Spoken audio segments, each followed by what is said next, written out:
మేం అలా చెప్పలే. ఉమ్మడి రాజధాని వ్యాఖ్యలపై మంత్రి బొత్స సమాధానం ఇది. ఏపీ రాజధానిగా హైదరాబాద్ను కొనసాగించాలంటూ వైసీపీ సీనియర్ నేత వైవి సుబ్బారెడ్డి చేసిన వ్యాఖ్యలు రచ్చకు దారితీయడంతో వైసీపీ దిద్దుబాటు చర్యలకు దిగింది. ఉమ్మడి రాజధాని వ్యాఖ్యలపై మంత్రి బొత్స సత్యనారాయణ బుధవారం మీడియాతో మాట్లాడుతూ హైదరాబాద్ ఉమ్మడి రాజధాని అనేది తమ పార్టీ విధానం కాదని అన్నారు. వైవి సుబ్బారెడ్డి వ్యాఖ్యలను వక్రీకరించారన్నారు. అనుభవం ఉన్న నేత ఎవరైనా ఉమ్మడి రాజధాని వ్యాఖ్యలు చేస్తారా అంటూ ఎదురు ప్రశ్నలు వేశారు. 10 ఏళ్ల తర్వాత హైదరాబాద్ను ఉమ్మడి రాజధాని చేయడం ఎలా సాధ్యమవుతుందని అన్నారు. హైదరాబాద్ విశ్వనగరమని, అది ఏమైనా వేముల ప్రశాంత్ రెడ్డి సొంత ఆస్థానమా అని వ్యంగ్యాస్త్రాలు సంధించారు. తాటాకు చప్పుళ్లకు భయపడేది లేదని, లేని మాటలకు తామే మాట్లాడబోమని అన్నారు. చంద్రబాబు అర్ధరాత్రి పారిపోయి వచ్చిన కారణంగా ఇప్పుడు రాష్ట్రానికి రాజధాని లేకుండా పోయిందని ఆరోపించారు. గవర్నమెంట్ నుంచి రిపీట్ చేయండి అని చెప్పని జగన్మోహన్ రెడ్డి గారు పదే చెప్తున్నారు. ఆశీర్వదించమని ఆయన పదే చెప్తున్నారు. మేము కూడా అదే చెప్తున్నాం.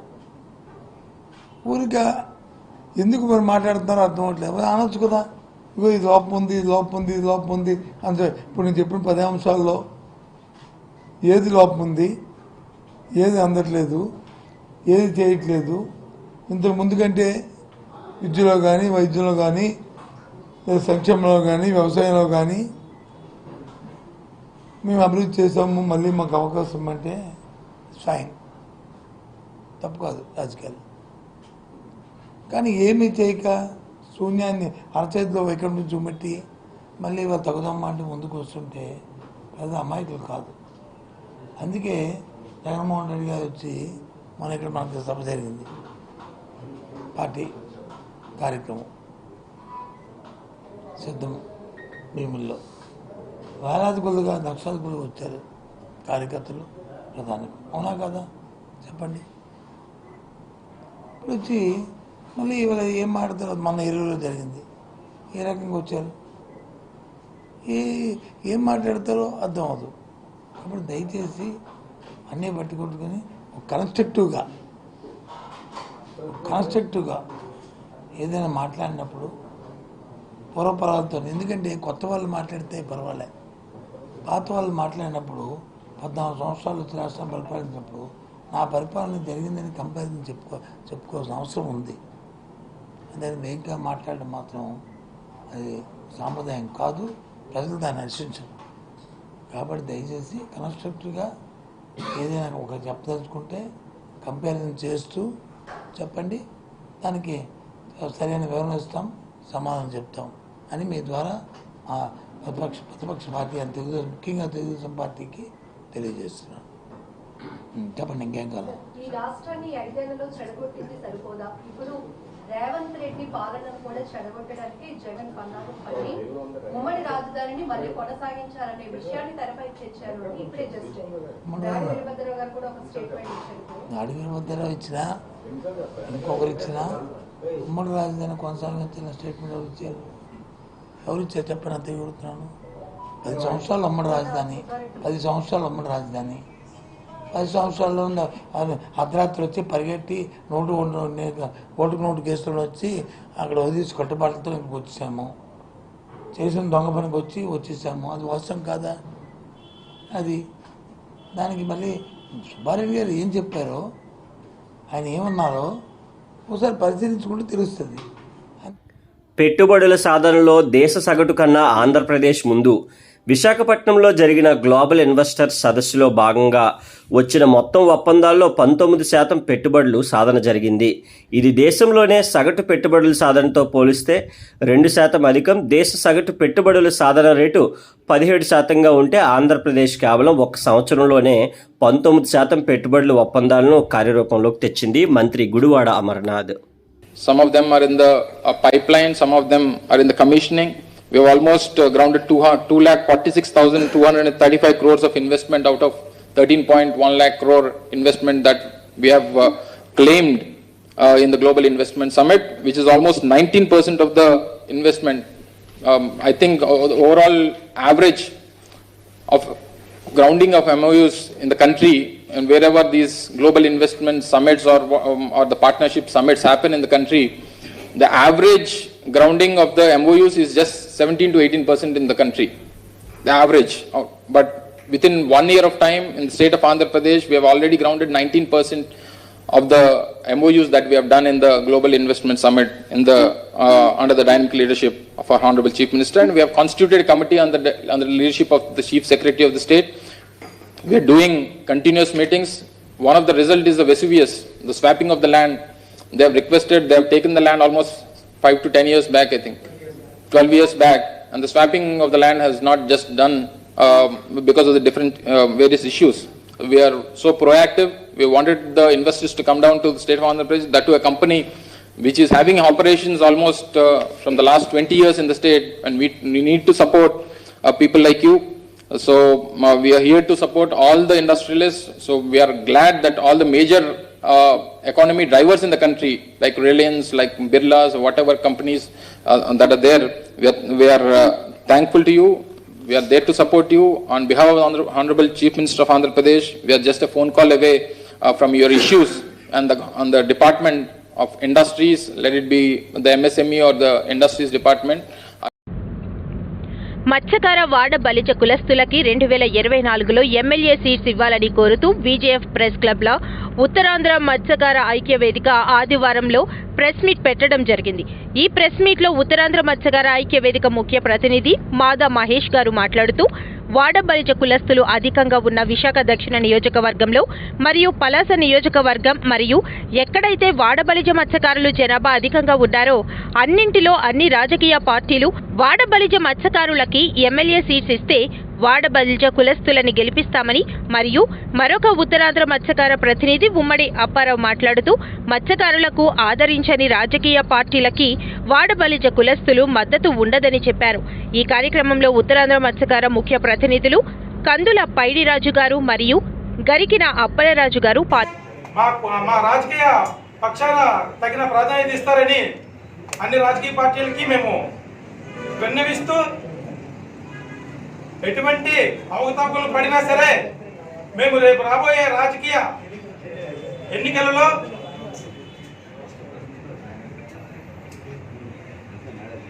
మొత్తం అందరినీ కూడా, అన్ని పార్టీ నాయకులను కూడా మేము ఉద్దేశించి మాట్లాడుతున్నాము. దయచేసి ఇప్పటికే మేము ఎంత వెనకబడుతూ ఉన్నామో ఈ రాష్ట్ర ప్రజలందరికీ తెలుసు, రాష్ట్ర నాయకత్వానికి తెలుసు, రాష్ట్ర అధికార గణానికి కూడా తెలుసు. ఎప్పుడు కూడా ఓట్లు వేసే వ్యక్తులుగానే మిగిలిపోతున్నాము. దయచేసి ఈరోజు ఇక నుంచినైనా సీట్లు కేటాయించి అసెంబ్లీకి పోటీ చేసే అవకాశం కల్పిస్తారని మేము రిక్వెస్ట్ చేస్తూ డిమాండ్ చేస్తున్నాము.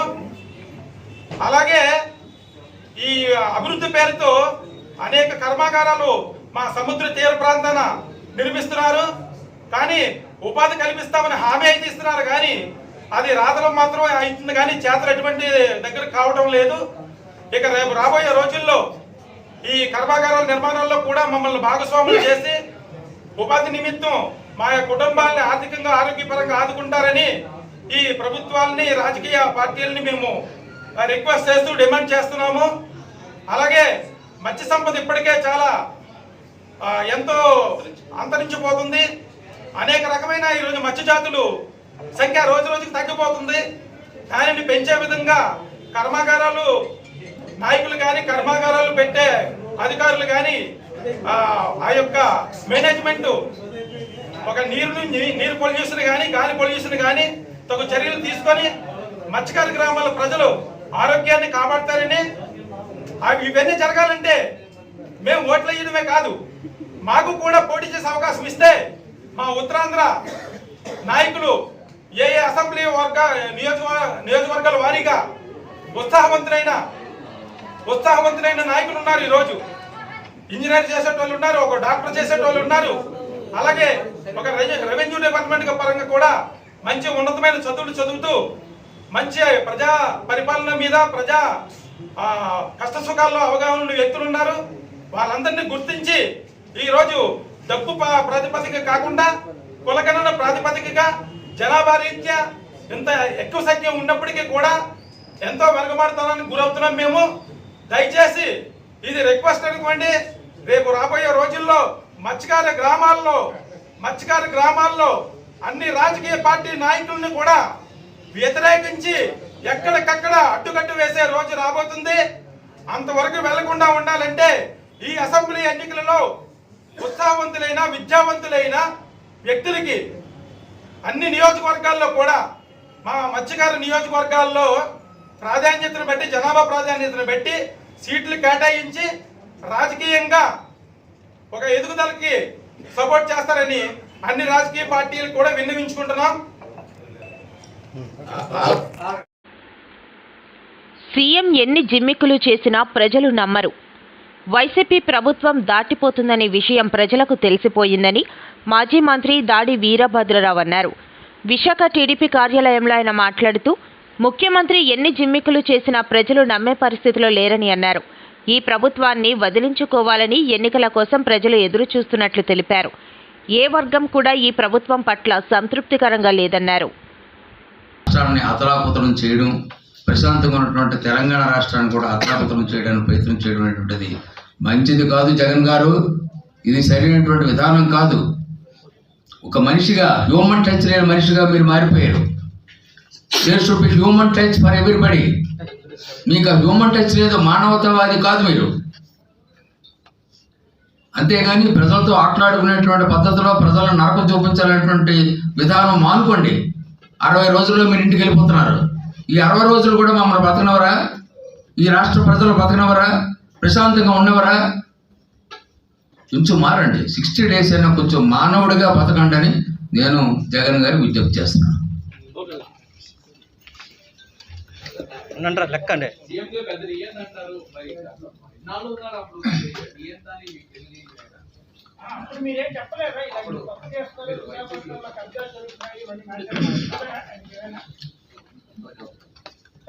నేను చేసినటువంటి ఏకైక తప్పు వైఎస్ఆర్ కాంగ్రెస్ పార్టీలో చేరడం. ఆయన నేను చేరేటప్పుడు చెప్పాను, నేను చేరనండి, మా అబ్బాయి చేరుతారు, మా కేడర్ చేరతారండి. లేదన్నా, మీరు నా తండ్రి లాంటి వాళ్ళు, మీరు ఉండాలన్న దగ్గర. నేను నా నాన్న బోర్డు అంత డబ్బు నాకు ఇచ్చాడు, నేను డబ్బు కోసం చూడను. అవినీతి అనేది దగ్గర చేరనివ్వను. అవినీతి లేని ప్రభుత్వాన్ని నేను ఏర్పాటు చేస్తాను. ఒక నా ఫోటో 20 సంవత్సరాల పాటు ప్రజలు వాళ్ళ ఇళ్లలో పెట్టుకునేలాగా నేను పరిపాలన నడుపుతాను. నాకు మీరు అండగా ఉండాలి, మీరు చేరాలి. మీరు చేరితేనే నాకు అడ్వాంటేజ్ ఉంటుంది, మీ సలహాలు కావాలి అన్నారు. అయిపోయింది, ఆ వేళతో క్లోజ్. అయిపోయిన తర్వాత ఓన్లీ వన్స్ 5 సంవత్సరాల్లో ఒకే ఒక్కసారి ఆయనతో మాట్లాడటం జరిగింది. అయిపోయింది. తర్వాత ఇక్కడికి వచ్చినప్పుడు, ఎయిర్పోర్ట్కి వచ్చినప్పుడు ఆంక్షలు. మొన్న వచ్చినప్పుడు కూడా, లాస్ట్ 8 months బ్యాక్ వచ్చినప్పుడు కూడా ఎయిర్పోర్ట్కి అదాని ఏదో ప్రాజెక్ట్ ఇనాగ్రేషన్కి వచ్చినప్పుడు అంతా బాగుందా అన్న అన్నాడు. ఎన్నాళ్ళు బాగుందని చెప్తాం? బాగోలేదండి అని చెప్పాను. అన్నాడు. పక్కన సుబ్బారెడ్డి గారు ఉన్నారు. అదేంటి అన్నారు, ప్రజలు నరకం చూస్తున్నారండి అని చెప్పాను. ఎందుకంటే ఏం చెప్పాలి కదా, ఒక్క సెంటెన్స్లో ప్రజలు నరకం చూస్తున్నారండి మీ పాలనలో అని చెప్పాను. ఏం చిన్న ఏంటి ఇలాగంటున్నారు, అంత బాగుందనో ఇలాగ ఉన్నదటి తేడాన్ని ఇలా చెప్తున్నారు అన్నారు. నేను చూస్తాను కదా, చెప్తాను కదా, నేను చెప్తాను కదా అంటారు. ఏం చెప్తారు సార్? నేను కదిపాను కదా, మూవ్ చేశాను కదా, చెప్పండి. జిల్లా పరిస్థితి ఎలాగుందో చెప్పండి. ఒక రాష్ట్ర సంగతి నాకు అక్కర్లేదు, జిల్లా పరిస్థితి ఎలాగుందో చెప్పండి. అంటే చిన్న నువ్వు దాడన్నతో మాట్లాడి నేను తీసుకున్న దగ్గర మనం మాట్లాడుకుందాం అన్నాడు. అంత ఫాస్ట్. ఆయన చెప్పింది అబద్ధం నాకు తెలుసు. ఇది అలా చెప్తారు. ఆ తర్వాత కేఎన్ఆర్ అని బిఏ ఉంటాడు. ఆ బిఏ సార్ ఇందాక వీరభద్రరావు ఫోన్ చేసి రమ్మనంటే కన్ను గెడతాడట. అది అంటే ఆ ఊసి అది కుదరదని చెప్పి ఇక్కడ అందరికీ ఎక్స్ఎంఎల్ఏస్ అందరికీ ఎటువంటి మర్యాద, నాకు ఒకటికే కాదు, అందరికీ ఇదే మర్యాద. ఈ విధంగా ఆయన ఎవరి మాట వినరు, ఎవరిని అడగరు. ఆయనకి సలహాదారులను పెట్టుకున్న వాళ్ళు కూడా దగ్గరికి చేరనివ్వరు. తెలుసు కదా, సలహాదారు రామచంద్రమూర్తి గారు ఏం చేశారు? ఆయన పాపం సలహాదారు కింద నియమింపబడి తర్వాత జర్నలిస్టు, సీనియర్ జర్నలిస్ట్. ఆయన ఏదో ఎడ్యుకేషన్ గురించి కొన్ని పాలసీల గురించి మాట్లాడితే, అన్న నీకేదో కారు ఇచ్చాను, జీతం ఇస్తాను, హాయిగా ఉండు, నువ్వు అన్ని రెడీ అని నాకు సలహాలు చెప్పకని చెప్పాడు. ఈ విధంగా నియంత అంటే మామూలు నియంత కాదు, ప్రజల్ని కలవండి. టీడీపీ జాతీయ ప్రధాన కార్యదర్శి నారా లోకేష్ తాజాగా జగన్ సర్కార్పై నిప్పులు చెరిగారు. వైసీపీది దున్నపోతు ప్రభుత్వం అని విమర్శించిన ఆయన యాత్ర 2 ఒక చెత్త సినిమా అని దుయ్యబట్టారు. మన్యం జిల్లాలో జరిగిన శంకారావం సభలో లోకేష్ మాట్లాడుతూ కలుషిత నీరు త్రాగి మృతి చెందిన కుటుంబాలకు కూడా పరామర్శించిన దిక్కుమాలిన సీఎం జగన్ అని ఆగ్రహం వ్యక్తం చేశారు. పేదల జీవితాలతో ఆడింది చాలదా జగన్ అని ప్రశ్నించారు. ఆడుదాం ఆంధ్రాలో కూడా జగన్ కపట రాజకీయాలనే ఆరోపించారు. పార్థసారథి వంటి సీనియర్ నేతకు కూడా జగన్ దర్శనం దొరకదని చెప్పారు. ఎన్నికల ముందు 25 ఎంపీలు గెలిస్తే ఢిల్లీ మెడలు వంచి ప్రత్యేక హోదా తెస్తామని చెప్పిన జగన్ ఆ దిశగా కృషి చేశారా అని నిలదీశారు. పరిష్కరించే పరిస్థితులు లేరు. ఇక్కడున్న ప్రజలందరినీ కోరుతున్నా, 2024లో తెలుగుదేశం జనసేన పార్టీ అభ్యర్థిని గెలిపించండి. నేను ఇవ్వబోయే హామీలన్నీ వ్యక్తిగతంగా నిలబెట్టుకునే బాధ్యత నేను తీసుకుంటా. మొదటిది, తెలుగుదేశం జనసేన ప్రభుత్వ అధికారంలోకి వచ్చిన మొదటి 2 సంవత్సరాల్లో 100 పడకల హాస్పిటల్ మేము పూర్తి చేస్తాం. పెద్దలు కోరినట్టు సాగునీటి ప్రాజెక్టులన్నీ యుద్ధ ప్రాతిపదికంగా మేము పూర్తి చేస్తాం. రద్దయిన జియో నంబర్ 3 మళ్లీ తీసుకొచ్చే బాధ్యత నేను తీసుకుంటాను. ఐటీడీఏలకి అవసరమైన మేరకు నిధులు కేటాయించి బలోపేతం చేసి తాండాలో నివసిస్తున్న గిరిజనులకు ఇల్లులు కూడా కట్టించే బాధ్యత మేము తీసుకుంటాం. ఇంకా లారీ బిజినెస్ పైన ఇక్కడ చాలా మంది ఆధారపడి ఉన్నారు. లారీ డ్రైవర్ని ఓనర్ని నేను కలిశాను. రే పద్దా క్వార్టర్ బాటిల్ గురించి ఎందుకు ఆగండి, ఒక్క నిమిషం. లారీ డ్రైవర్ని లారీ ఓనర్లు కూడా నేను కలిసా. తమ్ముడు కూర్చో తమ్ముడు, రే పద్దా క్వార్టర్ బాటిల్ గురించి ఎందుకు. లారీ డ్రైవరు లారీ ఓనర్లు కూడా నేను కలిసా. ఈ ప్రభుత్వ అధికారంలోకి వచ్చిన తర్వాత వాళ్ళపైన కూడా బాధుడే బాధుడు, అన్ని పనులేసి బాధుడే బాధుడు. లారీ డ్రైవర్లకి ఓనర్లకి నేను హామీ ఇస్తున్నా, 2 నెలల్లో ఓపిక పట్టండి. భారతదేశంలోనే అతి తక్కువ పన్ను ఉండే విధంగా చేసే బాధ్యత మన ప్రభుత్వం తీసుకుంటుంది. ఆపేసి మూతబడిన జూట్ మిల్ మరీ తెల్పించే బాధ్యత మేము తీసుకుంటాం. ఉత్తరాంధ్రకి చెప్తున్నా, ఉత్తరాంధ్రకి ఎట్లయితే అనంతపూర్కి కియా ఫ్యాక్టరీ తీసుకొచ్చి ఆ ప్రాంత రూపురేఖలు మార్చామో అదే విధంగా ఉత్తరాంధ్రకి పెద్ద ఎత్తున పరిశ్రమలు తీసుకొస్తాం. సెజ్ ఏర్పాటు చేస్తాం. స్థానికులకి ఉద్యోగాలు కల్పించే బాధ్యత నేను వ్యక్తిగతంగా తీసుకుంటాను. ఇంకా గిరిజనులకి రావాల్సిన 17 సంక్షేమ కార్యక్రమాలు మళ్ళీ మేము అందిస్తాం. గిరిజనులందరూ ఒకటే గుర్తుపెట్టుకోవాలి, రాష్ట్ర వ్యాప్తంగా మొన్న 7కి 7 సీట్లు మీరు వైకాపా పార్టీని గెలిపించారు. ఆ 7 నియోజకవర్గాల్లో కనీసం ఒక్క అభివృద్ధి కార్యక్రమం జరిగిందా అని ఆలోచించమని కోరుతున్నా. 7కి 7 తెలుగుదేశం పార్టీకి ఇవ్వండి. అభివృద్ధి ఏంటో చేసి చూపించే బాధ్యత మేము తీసుకుంటాం. తెలుగుదేశం పార్టీ బలం, తెలుగుదేశం పార్టీ కార్యకర్తలు. అన్న విశ్వవిఖ్యాత నట సార్వభౌమ స్వర్గీయ నందమూరి తారక రామారావు గారు ఏ ముహూర్తంలో పార్టీ స్థాపించారో తెలియదు కానీ భారతదేశంలోనే కార్యకర్తల పార్టీ అంటే గుర్తొచ్చే మొదటి పార్టీ తెలుగుదేశం పార్టీ. అందుకే 2014లో మీకోసం కార్యకర్తల సంక్షేమ నిధి ఏర్పాటు చేశాం. భారతదేశంలో ఎప్పుడు లేని విధంగా ప్రతి కార్యకర్తకి 2 లక్షల ప్రమాద బీమా తీసుకొచ్చిన పార్టీ తెలుగుదేశం పార్టీ.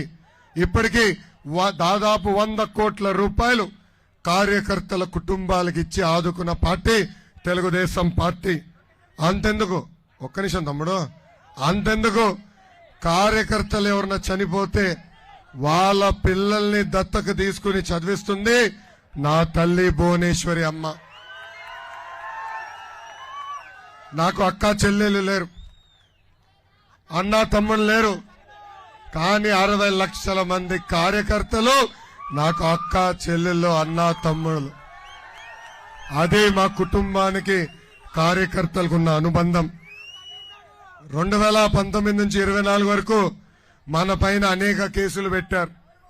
నా పైన కూడా 22 కేసులు పెట్టారు. ఇక్కడున్న కార్యకర్తలు అడుగుతున్నా 22 కేసుల కన్నా ఎక్కువ ఉన్న వాళ్ళ చేతులు పైకెత్తండి. అరే జగన్ మన కార్యకర్త కాదురా బాబు, అలాంటి వాడికి మనం ఎందుకు సొప్పెత్తిస్తాం? చిచ్చి గలీజుడు. 22 కేసుల కన్నా ఎక్కువ ఎవరికి లేదా? నాకున్నాయి. SC ST కేసు పెట్టారు నా పైన.